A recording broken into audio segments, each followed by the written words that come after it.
Hello, students. I thought I would record a quick video about making offers significantly below asking price. I know that this was a question brought up in a couple of our comments, so I thought I would record this video here.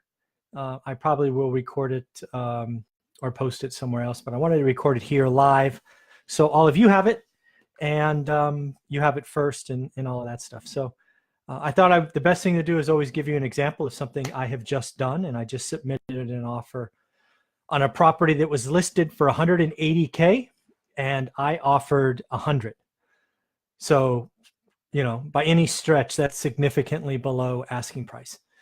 So let's give you the details and why I felt good about writing that offer.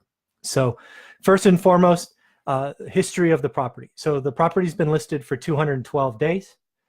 It is on a semi-busy street, which to me means it is not really going to attract the owner-occupant model or competition. It's also vacant and has been vacant for 212 days, which means the owner is paying insurance, probably electricity, probably lawn care, and is at least at risk of some vandalism, right? I drove by it very quickly yesterday when I did my tour of the town, and it looks okay.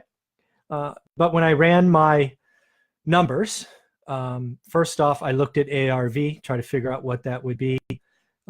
It looks like, you know, it's pretty richly priced. I think, conservatively speaking, it's sort of worth 190 to 200. Perfect, right? Meaning new floors, granite, new kitchen, new bath, all of that. And the building as it sits today at 180 has none of that. In addition, it's a rather big house. So I estimate the repairs somewhere between 30 and 40 grand, right? You don't have to be perfect at this stage, but that's where I pegged them. So then when I look at my model for what I'm trying to do today, let's assume it's a $40,000 purchase, or I'm sorry, make ready. And that I would like to make 30K if I was going to flip this to a landlord. When I run the numbers very conservatively and include closing costs and commissions and all of that, it pretty much takes into account it's, you know, $80,000, which is what, you know, I could sell it for 180. So 80K of that's spoken for. 40K in repairs, 30K in profits, 10K in closing costs, commissions, and all of that. So I can only offer 100 grand. Right, so that's how I felt comfortable doing that. Now, I wouldn't offer 100 grand on a brand new listing. I probably wouldn't offer 100 grand on a building or house that had less than 30 days on it. In addition, I was attracted to the fact that it was on a semi-busy street, which means it will probably always make a great rental and not a great owner-occupant. So that was a good sign for me and made me feel good again about offering 100 grand. And then lastly, I felt really good offering about 100 grand because when I researched the owner, they bought it years ago for something under 60. It appears to be free and clear. They may have an equity line, but it appears to be free and clear. And again, it's been vacant for all this time. So again, as you're going through this course, which hopefully you've gone through some of it, it's about learning your market. It's about understanding your numbers and then feeling confident.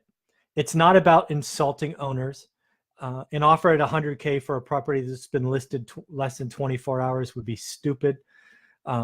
It's not, don't play there. If the building was pretty and staged and just tricked out, it wouldn't make sense, even if it was listed for 212 days at that kind of discrepancy, maybe 20 or 30K lower. But at the end, I thought I owed you an example. And again, I offered 100 grand on a building that's listed for 180. I think it's worth 190 to 200 if it was perfect. I got to my offer of 100 grand because I see $80,000 in fees and costs, 40K in repairs, 30K in profit, 10K in closing costs, and all of that. So this would be a flip for me versus a hold. I would do the same thing if I was going to add it as a rental, right? That was really step 3 in the course, really understanding the numbers that produce a yield. This one would not be a long-term hold for me. It'd be a flip, so I ran the numbers slightly differently. I hope that makes sense. If it doesn't, please leave comments, and we'll just keep all moving forward together. All right, everybody, have a great day. Take care.